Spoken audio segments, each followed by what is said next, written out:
Second P U C ವಿದ್ಯಾರ್ಥಿಗಳಿಗೆ geography 2ನೇ chapter ಬಂದು ವರ್ಲ್ಡ್ ಪಾಪ್ಯುಲೇಷನ್.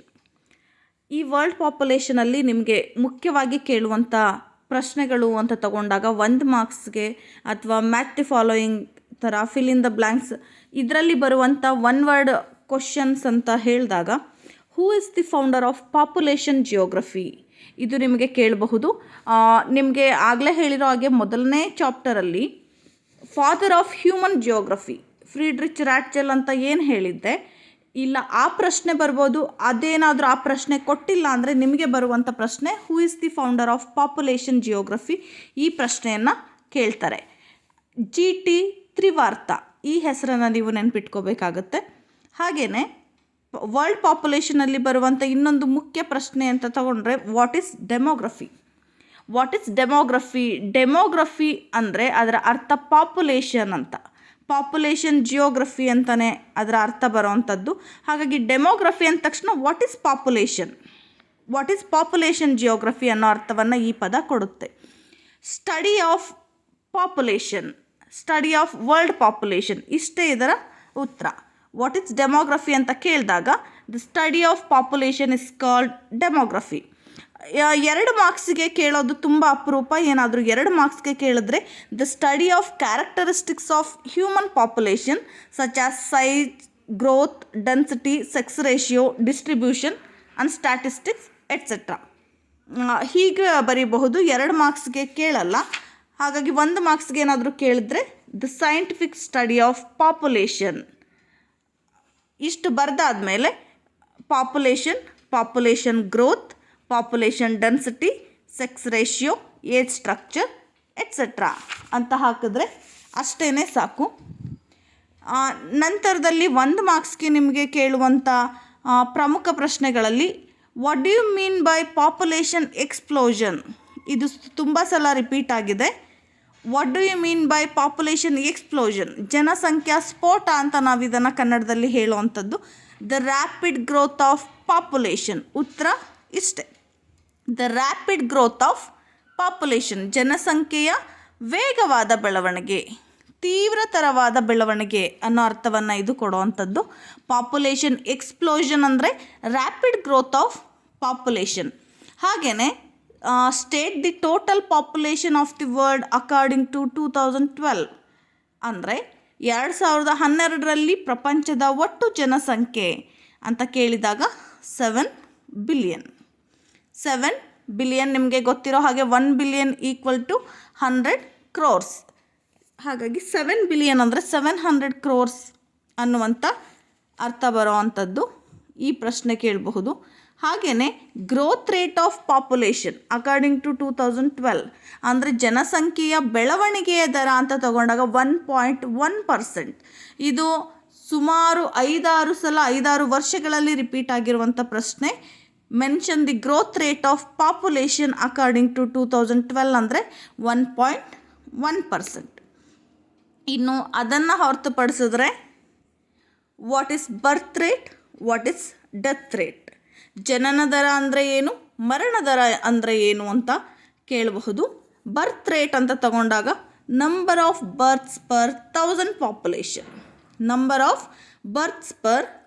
ಪಾಪ್ಯುಲೇಷನ್ ಪ್ರತಿ 1000 ಜನರಲ್ಲಿ ಹುಟ್ಟುವಂಥ ಮಕ್ಕಳ ಸಂಖ್ಯೆ, ಇದನ್ನು ಬರ್ತ್ ರೇಟ್ ಅಂತ ಕರಿತೀವಿ. ಹಾಗೆಯೇ ಡೆತ್ ರೇಟ್ ಅಂದರೆ ಸೇಮ್ ಹಾಗೆಯೇ number of deaths per 1000 population ಪ್ರತಿ 1000 ಜನರಲ್ಲಿ ಸಾಯುವ ಜನರ ಸಂಖ್ಯೆ ಅಂತ.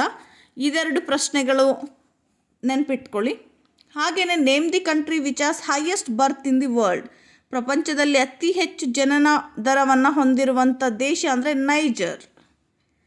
ಹಾಗೆಯೇ name the country which as highest death rate ಅಂತ ತಗೊಂಡಾಗ ಸಿಯೆರಾ ಲಿಯೋನ್ ಅಂತ ಬರುತ್ತೆ.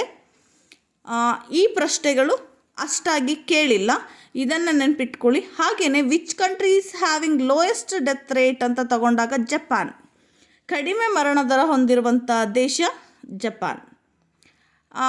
ಇನ್ನೊಂದು ಪ್ರಮುಖವಾದ ಪ್ರಶ್ನೆ ಅಂದರೆ ಮೈಗ್ರೇಷನ್, ವಲಸೆ. ವಾಟ್ ಈಸ್ ಮೈಗ್ರೇಷನ್ ಈ ಪ್ರಶ್ನೆ ಸಹ ತುಂಬ ಸಲ 2 ಮಾರ್ಕ್ಸ್ಗೂ ಕೇಳಿರ್ತಾರೆ, 1 ಮಾರ್ಕ್ಸ್ಗೂ ಕೇಳಿರೋ ಅಂಥದ್ದು ಇದೆ. Movement of people from one place to another place is called migration. Movement of people from one place to another place, ಒಂದು ಪ್ರದೇಶದಿಂದ ಮತ್ತೊಂದು ಪ್ರದೇಶಕ್ಕೆ ಜನ ವಲಸೆ ಹೋಗುವಂಥದ್ದು, ಅಂದರೆ ಸ್ಥಳಾಂತರ ಹೊಂದುವಂಥದ್ದನ್ನೇ ಮೈಗ್ರೇಷನ್ ಅಂತ ಕರೆಯುವಂಥದ್ದು. ಇದು ಕೇಳಿದ್ದಾರೆ. ಹಾಗೆಯೇ what is density of population, ಇದು 2 ಮಾರ್ಕ್ಸ್ಗೆ ಒಂದೆರಡು ಸಲ ಕೇಳಿದ್ದಾರೆ. What is density of population, ಜನಸಂಖ್ಯಾ ಸಾಂದ್ರತೆ. The number of persons per square kilometre area is called density of population. The number of persons per square kilometre is called density of population. ಪ್ರತಿ ಚದರ ಕಿಲೋಮೀಟರ್ನಲ್ಲಿ ವಾಸಿಸುವಂಥ ಜನರ ಸಂಖ್ಯೆ. ಅದಾದ ಮೇಲೆ ನಿಮಗೆ ಉಳಿದಂತೆ state the average life expectancy of the world, ಅಂದರೆ ಪ್ರಪಂಚದ ಜೀವನಾವಧಿ. ಲೈಫ್ ಎಕ್ಸ್ಪೆಕ್ಟೆನ್ಸಿ ಅಂದರೆ ಜೀವಿತಾವಧಿ ಎಷ್ಟು, ಸರಾಸರಿ ಜೀವಿತಾವಧಿ ಎಷ್ಟಿದೆ ಪ್ರಪಂಚದ್ದು ಅಂತ ಕೇಳಿದಾಗ 68.09 ಇಯರ್ಸ್. ಇದು ತುಂಬ ಸಲ ಕೇಳಿದ್ದಾರೆ. Who introduce the concept of human development first time? Human development index HDI, ಇದನ್ನು ನೆನಪಿಟ್ಕೊಳ್ಳಿ. ಈ ಕಾನ್ಸೆಪ್ಟನ್ನು ಇಂಟ್ರಡ್ಯೂಸ್ಡ್ ಮಾಡಿದ್ದು ಡಾಕ್ಟರ್ ಮೆಹಬೂಬ್ ಉಲ್ ಹಕ್ ಅಂತ. ಇದನ್ನು ನಿಮಗೆ ಅಷ್ಟಾಗಿ ಕೇಳಿಲ್ಲ. HDI ಕೇಳಬಹುದು, ಹ್ಯೂಮನ್ ಡೆವಲಪ್ಮೆಂಟ್ ಇಂಡೆಕ್ಸ್. ಅದಾದ ನಂತರ right the 3 components of HDI, 2 ಮಾರ್ಕ್ಸ್ಗೆ ಕೇಳುವಂಥ ಪ್ರಶ್ನೆ ಇದು. ಹಾಗೆಯೇ name the 4 concepts of human development. 3 components ಅಂತ ಕೇಳಿದಾಗ health, education, decent standard of living, ಇದು ಕಾಂಪೊನೆಂಟ್ಸಲ್ಲಿ ಬರುತ್ತೆ. 4 ಕಾನ್ಸೆಪ್ಟ್ಸ್ ಅವರು ಅಲ್ಲೇ 4 ಅಂತ ಕೇಳಿದ್ದಾರೆ. ಈಕ್ವಿಟಿ, ಸಸ್ಟೈನಬಿಲಿಟಿ, ಪ್ರಾಡಕ್ಟಿವಿಟಿ, ಎಂಪವರ್ಮೆಂಟ್, ಇದು 4 ಸಹ ಹ್ಯೂಮನ್ ಡೆವಲಪ್ಮೆಂಟ್ ಕಾನ್ಸೆಪ್ಟ್ಸ್. ಹಾಗೆಯೇ 3 ಕಾಂಪೊನೆಂಟ್ಸ್ ಅಂತ ತಗೊಂಡಾಗ health, education, decent standard of living. ಇದಿಷ್ಟು ಕೂಡ ನಿಮಗೆ 1 ಮಾರ್ಕ್ಸ್ಗೆ ಮತ್ತು 2 ಮಾರ್ಕ್ಸ್ಗೆ ಕೇಳುವಂಥ ಪ್ರಶ್ನೆ ವರ್ಲ್ಡ್ ಪಾಪ್ಯುಲೇಷನಲ್ಲಿ. ಮತ್ತು ಇನ್ನೊಂದು UNDP ಎಕ್ಸ್ಪ್ಯಾಂಡ್ ಮಾಡಿ ಅಂತ ಕೇಳ್ಬೋದು. HDI ಎಕ್ಸ್ಪ್ಯಾಂಡ್ ಮಾಡೋದಕ್ಕೆ ಕೇಳ್ತಾರೆ, ಹ್ಯೂಮನ್ ಡೆವಲಪ್ಮೆಂಟ್ ಇಂಡೆಕ್ಸ್. ಹಾಗೆಯೇ UNDP ಎಕ್ಸ್ಪ್ಯಾಂಡ್ ಮಾಡಲಿಕ್ಕೆ ಕೇಳ್ತಾರೆ, ಯುನೈಟೆಡ್ ನೇಷನ್ಸ್ ಡೆವಲಪ್ಮೆಂಟ್ ಪ್ರೋಗ್ರಾಮ್ ಅಂತ ಇದನ್ನು ಹೇಳೋವಂಥದ್ದು. ಇದಾದ ನಂತರ ನಿಮಗೆ ಕಾಂಪೊನೆಂಟ್ಸ್ ಮತ್ತು ಕಾನ್ಸೆಪ್ಟ್ಸ್ ಏನಿದೆ HDIದು, ಇದು 2 ಸಹ ನಿಮಗೆ 2 ಮಾರ್ಕ್ಸ್ಗೆ ಕೇಳುವಂಥ ಪ್ರಶ್ನೆ. ಇನ್ನು ಮೈಗ್ರೇಷನಿಂದ ನಿಮಗೆ 2 ಮಾರ್ಕ್ಸ್ ಪ್ರಶ್ನೆಗಳು ಬರುತ್ತೆ. Mention the types of migration ಅಂತ ಕೇಳಬಹುದು. ಇಂಟರ್ನಲ್ ಮೈಗ್ರೇಷನ್, ಇಂಟರ್ನ್ಯಾಷನಲ್ ಮೈಗ್ರೇಷನ್, ಅಂದರೆ ವಲಸೆಯ ವಿಧಗಳು ಅಂತ ತಗೊಂಡಾಗ ಇಂಟರ್ನಲ್ ಮೈಗ್ರೇಷನ್ ಆಂತರಿಕ ವಲಸೆ, ಇಂಟರ್ನ್ಯಾಷನಲ್ ಮೈಗ್ರೇಷನ್ ಅಂದರೆ ಅಂತಾರಾಷ್ಟ್ರೀಯ ವಲಸೆ ಅಂತ ಹೇಳೋವಂಥದ್ದು. ಇದರಲ್ಲೇ what are the causes for migration ಅಂತ ಕೇಳ್ತಾರೆ. ವಲಸೆಗೆ ಕಾರಣಗಳು ಅಂತ 2 ಮಾರ್ಕ್ಸ್ಗೆ ಕೇಳಿದಾಗ ನೀವು ಯಾವುದಾದ್ರೂ 4 ಕಾರಣಗಳನ್ನು ಕೊಡಬೇಕಾಗತ್ತೆ. Unemployment, job opportunities, poor living condition, climate, natural disasters, ಯಾವುದಾದ್ರೂ 4 ಬರಿಬೇಕಾಗುತ್ತೆ. ಅಂದರೆ ಅನ್ಎಂಪ್ಲಾಯ್ಮೆಂಟ್, ನಿರುದ್ಯೋಗದಿಂದ ಮೈಗ್ರೇಟ್ ಆಗುವಂಥದ್ದು. ಜಾಬ್ ಅಪರ್ಚುನಿಟೀಸ್, ಉದ್ಯೋಗ ಅವಕಾಶಗಳನ್ನು ಅರಸಿ ಜನ ಬೇರೆ ಕಡೆ ಹೋಗುವಂಥದ್ದು. ಪೂರ್ ಲಿವಿಂಗ್ ಕಂಡೀಷನ್, ಬಡತನ ಅಂತ ಕೂಡ ಇದನ್ನು ಹೇಳ್ಬೋದು, ಬಡತನದಿಂದ ಜನ ಬೇರೆ ಕಡೆ ಸ್ಥಳಾಂತರ ಹೊಂದುವಂಥದ್ದು. ಕ್ಲೈಮೇಟ್ ಅಂದರೆ ವಾಯುಗುಣ, ಪರಿಸರಕ್ಕೆ ತಕ್ಕ ಹಾಗೆ ಜನ ಬೇರೆ ಕಡೆ ಹೋಗುವಂಥದ್ದು. ನ್ಯಾಚುರಲ್ ಡಿಸಾಸ್ಟರ್ಸ್ ಅಂದರೆ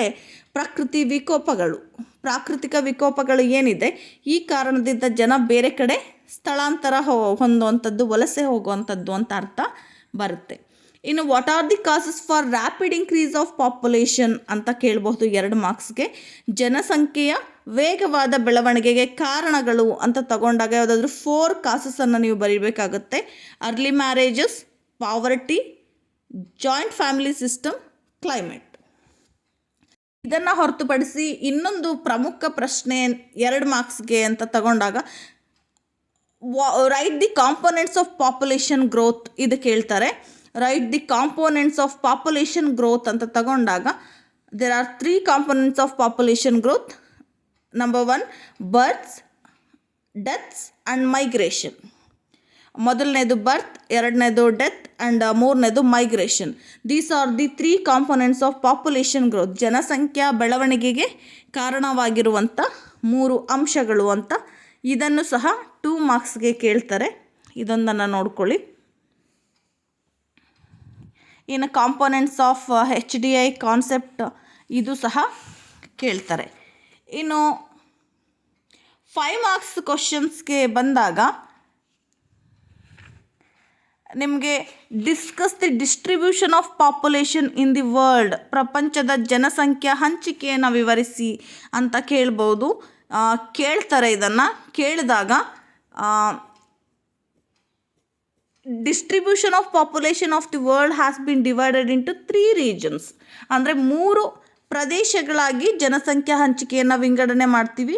ಅದು number 1 area of high density, area of medium density and area of low density.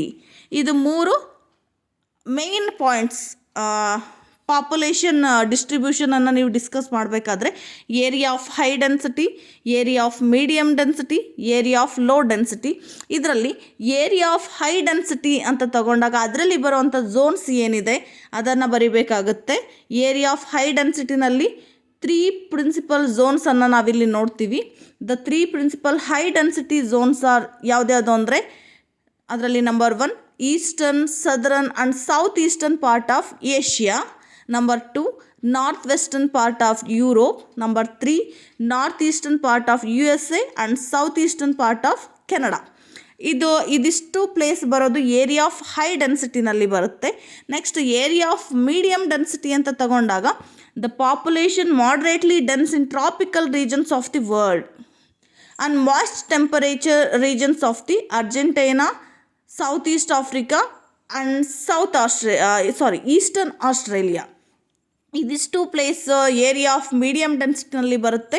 ಇನ್ನು ಏರಿಯಾ ಆಫ್ ಲೋ ಡೆನ್ಸಿಟಿ ಅಂದರೆ ಅತಿ ಕಡಿಮೆ ಜನಸಾಂದ್ರತೆ ಇರುವ ಪ್ರದೇಶಗಳು ಅಂತ ತಗೊಂಡಾಗ ಇದು ತುಂಬ ಈಸಿ ಇರುತ್ತೆ. Areas which are nearest to the north and south poles, hot and cold deserts and high rainfall zones. ಇವಿಷ್ಟು ಸಹ ಲೋ ಡೆನ್ಸಿಟಿ ರೀಜನ್ಸ್ ಅಂತ ಹೇಳಬಹುದು. ಇದಿಷ್ಟನ್ನು ಬರೆದ್ರೆ ನಿಮಗೆ ಇದು 5 ಮಾರ್ಕ್ಸ್ಗೆ ಕೇಳುವಂಥ ಪ್ರಶ್ನೆ. ಹಾಗೆಯೇ ಇದರಲ್ಲಿ ಇದಿಷ್ಟೇ ಬರೆದ್ರೆ ಸಾಲಲ್ಲ. ಹಾಗೆಯೇ ಮೋಸ್ಟ್ ಪಾಪ್ಯುಲಸ್ ಕಾಂಟಿನೆಂಟ್ ಯಾವುದಿದೆ? ಏಷ್ಯಾ. ಇದು 1 ಮಾರ್ಕ್ಸು ಕೇಳ್ಬೋದು. Asia is the most populous continent. It accounts about 61% of the world population. 61% of the world population ಏಷ್ಯಾದಲ್ಲಿ ಇರೋದನ್ನು ನೋಡ್ತೀವಿ. ಹಾಗೆಯೇ Africa is second most populated continent with 13%, 13. ಹಾಗೆಯೇ Europe has 12%, south America 8.5, northern America 5%. ಹಾಗೆಯೇ Oceania, Australia ಅಂತ ಕೂಡ ಕರಿತೀವಿ ಓಷಿಯಾನಿಯಾನ, 0.5%. ಇವಿಷ್ಟು ಸಹ distribution of population in the ವರ್ಲ್ಡಲ್ಲಿ ಬರೋ ಅಂಥದ್ದು.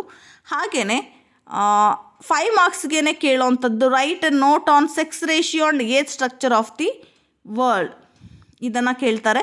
ಹಾಗೆಯೇ ನಿಮಗೆ ವಾಟ್ ಈಸ್ ಸೆಕ್ಸ್ ರೇಷಿಯೋ ಅಂತ ಕೂಡ ಕೇಳ್ಬೋದು. The ratio between male and female population, it's called sex ratio. The ratio between male and female population is called sex ratio ಅಂತ ಹೇಳ್ತೀವಿ.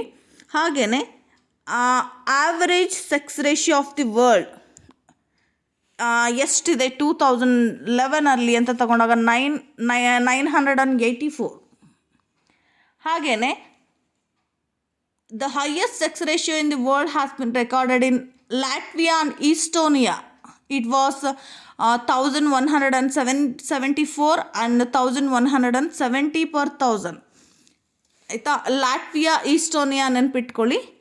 ಸೆಕ್ಸ್ ರೇಷಿಯೋ ಅಂತ ಕೇಳಿದಾಗ the ratio between male and female population ಅಂದರೆ ಪ್ರತಿ 1000 ಪುರುಷರಿಗೆ ಇರುವಂಥ ಮಹಿಳೆಯರ ಸಂಖ್ಯೆ ಅಂತ ಬರೋ ಅಂಥದ್ದು. ಇನ್ನೊಂದು ಪ್ರಮುಖ ಪ್ರಶ್ನೆ ಯಾವುದು ಅಂದರೆ 5 ಮಾರ್ಕ್ಸ್ಗೆ what is demographic cycle, explain the stages of demographic cycle. ಇದು ಪ್ರತಿ ವರ್ಷ ಕೇಳ್ತಾನೆ ಇದ್ದಾರೆ. ಈ ಪ್ರಶ್ನೆ ಬಂದೇ ಬರುತ್ತೆ.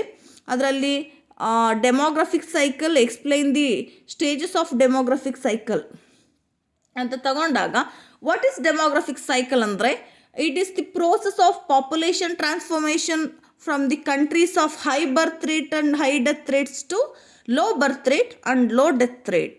ಇದನ್ನೇ ಡೆಮೋಗ್ರಫಿಕ್ ಸೈಕಲ್ ಅಂದರೆ population transformation from the countries of high birth rate high death rate to low birth rate low death rate. ಅಂದರೆ high birth rate high death rate ಇರುವ ಕಂಟ್ರಿ ನಂತರದಲ್ಲಿ low birth rate low death rate country ಆಗಿ transformation ಹೊಂದೋದನ್ನೇ ನಾವು demographic cycle ಅಂತ ಕರೆಯುವಂಥದ್ದು. Stages of demographic cycle ಪ್ರತಿ ಸ್ಟೇಜ್ಗೂ ಒಂದೊಂದು marks ಇದೆ. ಅದರಲ್ಲಿ first stage, second stage, third stage, fourth stage, fifth stage.